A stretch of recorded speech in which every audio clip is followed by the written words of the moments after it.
ಬೆಂಗಳೂರಿನಲ್ಲಿ ಆಟೋ ಚಾಲಕನ ಮೇಲೆ ಹಲ್ಲೆ ಪ್ರಕರಣಕ್ಕೆ ಸಂಬಂಧಪಟ್ಟಂತೆ ಹಲ್ಲೆಗೆ ಒಳಗಾದಂತಹ ಲೋಕೇಶ್ ಅವರು ಪಬ್ಲಿಕ್ ಟಿವಿ ಜೊತೆಗೆ ಮಾತನಾಡಿದ್ದಾರೆ.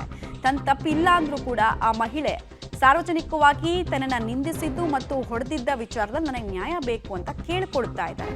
ಮಹಿಳೆ ರಂಪಾಟಕ್ಕೆ ಕರ್ನಾಟಕದಲ್ಲಿ ವ್ಯಾಪಕ ಆಕ್ರೋಶ ವ್ಯಕ್ತ ಆಗಿದೆ.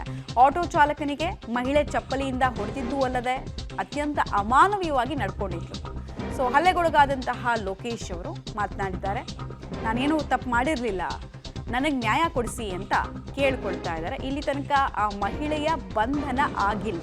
ಕಿಡಿಗೇಡಿತನವನ್ನು ಪ್ರದರ್ಶನ ಮಾಡಿದಂತಹ ಮಹಿಳೆಯನ್ನ ಇಲ್ಲಿ ತನಕ ಅಟ್ಲೀಸ್ಟ್ ವಿಚಾರಣೆಗೂ ಕೂಡ ಒಳಪಡಿಸಿಲ್ಲ ಅನ್ನೋದು ಗೊತ್ತಾಗ್ತಾ ಇದೆ.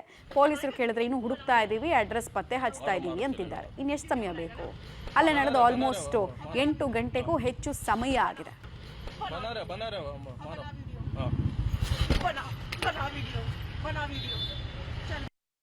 ಆಟೋ ಚಾಲಕ ಲೋಕೇಶ್ ಅವರ ಮೇಲೆ ಚಪ್ಪಲಿಯಿಂದ ಹಲ್ಲೆ ಮಾಡಿದಂಥ ಹೊರ ರಾಜ್ಯದ ಮಹಿಳೆ ಏನಿದ್ದಾರೆ ಅವರ ವಿರುದ್ಧ ಈಗ FIR ಅನ್ನು ದಾಖಲು ಮಾಡಿದ್ದಾರೆ. FIR ಅನ್ನು ದಾಖಲು ಮಾಡಿ ಬಂದಿದ್ದಾರೆ ಲೋಕೇಶ್ ಅವರು. ಅವ್ರನ್ನ ಮಾತಾಡಿಸ್ತಾ ಹೋಗ್ತೀನಿ.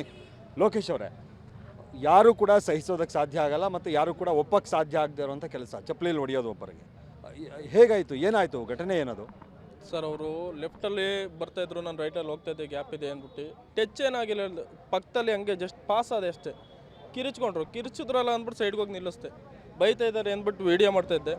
ಕೆಳಗಡೆ ಇಳ್ದಿದ್ದ ತಕ್ಷಣ ಬೈತಾಯಿದ್ರು, ಕಾಲ ಮೇಲೆ ಎತ್ತಿದೆ, ಟಚ್ ಆಗಿದೆ ಅಂತ ಬೈತಾ ಇದ್ದಾರಲ್ಲ ಅಂತ ವೀಡಿಯೋ ಮಾಡ್ತಿದ್ದೆ. ವೀಡಿಯೋ ಮಾಡ್ತಾ ಇರೋದಕ್ಕೆ ನೀನೇನು ವೀಡಿಯೋ ಮಾಡೋದು, ಯಾರನ್ನ ಕೇಳಿ ವೀಡಿಯೋ ಮಾಡ್ತಿದ್ದೀಯ ಅಂತ ಚಪ್ಪಲಿಲಿ ಹೊಡೋದ್ರು. ಆದರೆ ನಾವು ತಿರುಗಿ ಹೊಡಿಬೋದಾಯಿತು. ಆದರೆ ನಮ್ಮ ಕರ್ನಾಟಕದ್ದು ಜನರದ್ದು ಸ್ವಾಭಿಮಾನ ಹಾಳಾಗಬಾರ್ದು. ಈಗ ಫಸ್ಟೇ ಆಟೋದವರು ಅಂದರೆ ಎಲ್ಲ ತಲೂ ಕೆಟ್ಟ ಹೆಸರು ಅಂತಾರೆ. ಅದನ್ನು ನಾವು ಹಾಳು ಮಾಡ್ಕೋಬಾರ್ದು. ನನ್ನ ಒಬ್ಬನಿಂದ ಬೇರೆಯವ್ರಿಗೂ ಕೆಟ್ಟ ಹೆಸರು ಬರಬಾರ್ದು ಅಂದ್ಬಿಟ್ಟು ನಾನು ಸುಮ್ಮನಾದೆ. ಆದರೂ ಅವನು ಗಂಡಸಿದ್ದಾನೆ, ಅಲ್ಲಿ ಗಂಡನೇ ಅಂತಾರೆ, ಗಂಡ ಅಂತ ಹೇಳಿದವಳು. ಅವನು ಗಂಡ ಥರ ಕೂತ್ಕೊಂಡು ಅವನು ಏನು ಮಾತಾಡಲಿಲ್ಲ ಸರ್. ಅಷ್ಟು ಚಪ್ಪಲಿಲಿ ಹೊಡೆದ್ರು. ಜನಗಳೆಲ್ಲ ಹೇಳ್ತಾಯಿದ್ದಾರೆ, ಏನು ತಪ್ಪಿಲ್ದೆ ಹೋದ್ಮೇಲೆ ಏನು ಕೊಟ್ಟಿದ್ದೀಯಾ, ನಿನ್ಕೋ ಮಾತಾಡೋಣ ಅಂತ.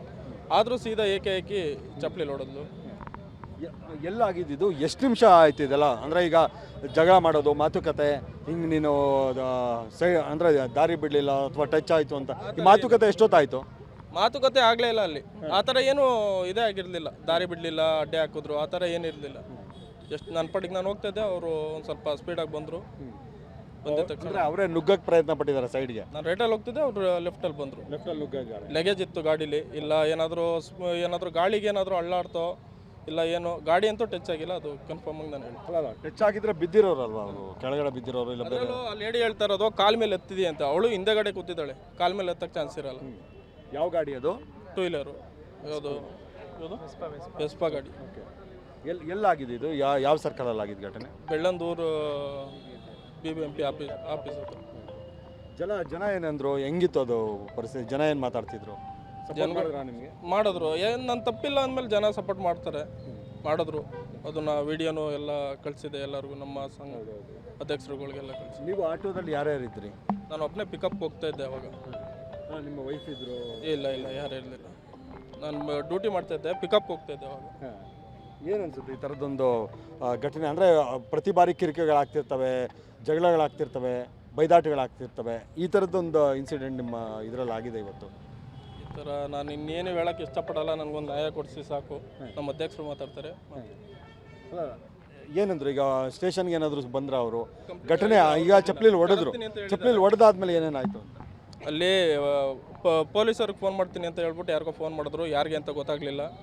ಅದಾದಮೇಲೆ ನನ್ನನ್ನು ಒಬ್ಬರು ಅಲ್ಲೇ ಸಿಕ್ಕಿದ್ರು, ಯಾರೋ ಬೈಕಲ್ಲಿ ಎಲ್ಲೋ ಡ್ಯೂಟಿಗೆ ಹೋಗಿದ್ರಂತೆ. ಅವ್ರು ಬರ್ತಾ ನನಗೆ ಹೇಳಿದ್ರು, ನೀನು ಸ್ಟೇಷನ್ ಹತ್ರ ಹೋಗಿ ಕಂಪ್ಲೇಂಟ್ ಕೊಡು, ಅವ್ರು ಏನಾದರೂ ಬೇರೆ ಕೇಸ್ ಕೊಟ್ಟರೆ ನಿನ್ನ ಮೇಲೆ ರಾಂಗ್ ಆಗುತ್ತೆ, ನೀನೇ ಹೋಗಿ ಕೊಟ್ಬಿಡು. ಅಷ್ಟೊತ್ತಿಗೆ ಏನಾದರೂ ಬಂದಿದ್ರು ಅವರು? ಅವರೇ ಏನಾದರೂ ಪೊಲೀಸ್ ಸ್ಟೇಷನ್ಗೆ ಹೋಗ್ತೀನಿ, ಇಲ್ಲ ನೀವು ಬನ್ನಿ, ಆ ಥರದ್ದೇನು ಮಾತುಕತೆ ಏನೂ ಇಲ್ಲ? ಇಲ್ಲ, ಏನಿಲ್ಲ. ಪೊಲೀಸರಿಗೆ ಫೋನ್ ಮಾಡ್ತೀನಿ ಅಂದ್ಬಿಟ್ಟು ಫೋನ್ ಮಾಡಿದ್ರು. ಯಾರಿಗೆ ಮಾಡಿದ್ರು ಅಂತ ಗೊತ್ತಿಲ್ಲ. ಅವಾಗ ಪೊಲೀಸರು ಬಂದ್ರ ಅಲ್ಲಿಗೆ ಸ್ಥಳಕ್ಕೆ? ಅವರೆಲ್ಲೋ 2 ವೀಲರ್ ಎಲ್ಲೋ ಹೊರಗಡೆ ಹೋಗ್ತಾಯಿದ್ರಂತೆ. ಹೊರಗಡೆ ಹೋಗಿದ್ರೆ ಎಲ್ಲೋ ಹೋಗಿದ್ರು ಗೊತ್ತಿಲ್ಲ. ಬಂದಿದ್ರು ಒಬ್ಬರು, ಅವ್ರು ಕರ್ಕೊಬಂದರು. ನಾನು ನೀವು ಬಂದಾಗ ಇಲ್ಲಿ ಬಂದಿದ್ರು ಅವರು ಪೊಲೀಸ್ ಸ್ಟೇಷನ್ಗೆ? ಲೇಡಿ ಇದ್ರಾ ಇಲ್ಲಿ? ಲೇಡಿ ಇರಲಿಲ್ಲ. ಯಾರಿದ್ರು? ಪೊಲೀಸರು ಇದ್ರು. ಅಲ್ಲಿ ಸಿಕ್ಕಿದ್ರಲ್ಲ ಅವರಿದ್ರು ಅಷ್ಟೇ.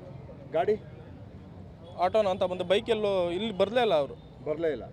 ಅಲ್ಲ, ಈಗ ಕಂಪ್ಲೇಂಟ್ ಕೊಟ್ಟ ಮೇಲೆ ಏನಾದರೂ ಅವ್ರ ನಂಬರು, ಗಾಡಿ ನಂಬರು ಟ್ರೇಸ್ ಮಾಡೋದು, ಟ್ರ್ಯಾಕ್ ಮಾಡೋದು ಏನೂ ಆಗಿಲ್ವಾ? ಟ್ರ್ಯಾಕ್ ಮಾಡ್ತೀನಿ ಅಂದರು. ಇನ್ನು ಏನೋ ನಮಗಷ್ಟು ಟ್ರ್ಯಾಕ್ ಮಾಡ್ತೀನಿ ಅಂತ ಹೇಳಿದ್ರು. ಅಂದರೆ ಅಲ್ಲಿ ಹೊಡೆದಾದ್ಮೇಲೆ ನಿಲ್ಲೇ ಇಲ್ಲ, ಅವರು ಹೊರಟ್ಬಿಟ್ರು. ನನ್ನನ್ನು ಇವ್ರು ಕರ್ಕೊಂಬಂದ್ಬಿಟ್ರು, ನಡಿ ನೀನು ಸ್ಟೇಷನ್ ಹತ್ರ ಅವ್ರು ಬರ್ತಾರೆ ಅಂತ. ನಾನು ಮುಂದೆ ಬಂದ್ಬಿಟ್ಟೆ, ಇನ್ನು ಕಡೆ ಹೋದ್ರು ಏನು ನಾನು ನೋಡಲಿಲ್ಲ. ನಂಬರ್ ಗಿಂಬರ್ ಏನು ತೊಗೊಳ್ಳಿಲ್ವಾ ನೀವು? ನಂಬರ್ ಇದೆ, ಗಾಡಿ ನಂಬರ್ ಇದೆ, ವಿಡಿಯೋದಲ್ಲಿ ವಿಡಿಯೋ ಮಾಡ್ಕೊಂಡಿರೋದ್ರಲ್ಲಿ ಗಾಡಿ ನಂಬರ್ ಇದೆ. ಹಾಂ, ರಾಂಗಾಗೆ ಮಾತಾಡೋದು ಎಲ್ಲ. ಅದೇನೋ ಸೆಂಟ್ರಲ್ ಗೌರ್ಮೆಂಟಲ್ಲಿ ಇದ್ದೀನಿ ಅಂದ್ಲು, ಏನೋ ನನಗೆ ಗೊತ್ತಿಲ್ಲ ಅದು. Central government